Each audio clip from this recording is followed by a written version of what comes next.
3. The call of Matthew and Simon. The next day Jesus and the 6 went to call upon Matthew, the customs collector. Matthew was awaiting them, having balanced his books and made ready to turn the affairs of his office over to his brother. As they approached the toll house, Andrew stepped forward with Jesus, who, looking into Matthew's face, said, "Follow me." And he arose and went to his house with Jesus and the apostles.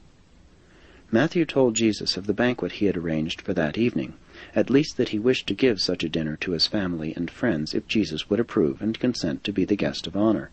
And Jesus nodded his consent. Peter then took Matthew aside and explained that he had invited one Simon to join the apostles, and secured his consent that Simon be also bidden to this feast.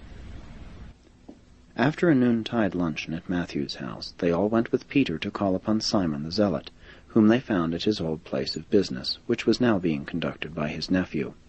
When Peter led Jesus up to Simon, the master greeted the fiery patriot, and only said, "Follow me."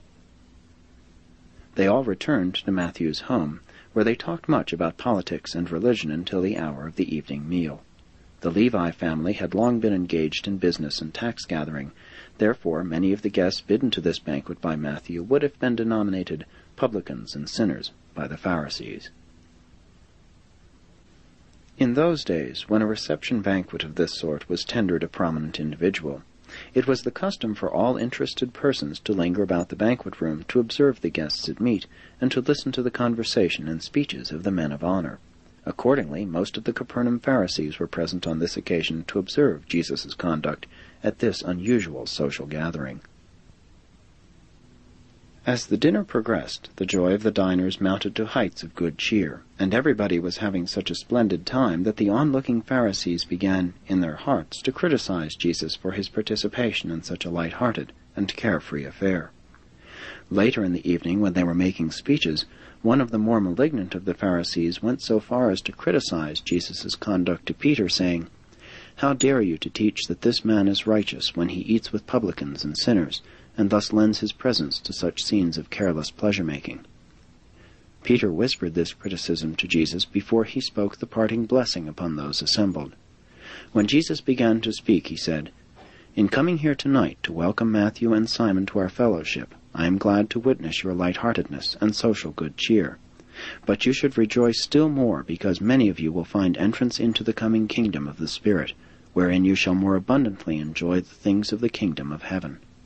And to you who stand about criticizing me in your hearts, because I have come to make merry with these friends, let me say that I have come to proclaim joy to the socially downtrodden, and spiritual liberty to the moral captives. Need I remind you that they who are whole need not a physician, but rather those who are sick? I have come not to call the righteous, but sinners." And truly this was a strange sight in all Jewry, to see a man of righteous character and noble sentiments mingling freely and joyously with the common people, even with an irreligious and pleasure-seeking throng of publicans and reputed sinners.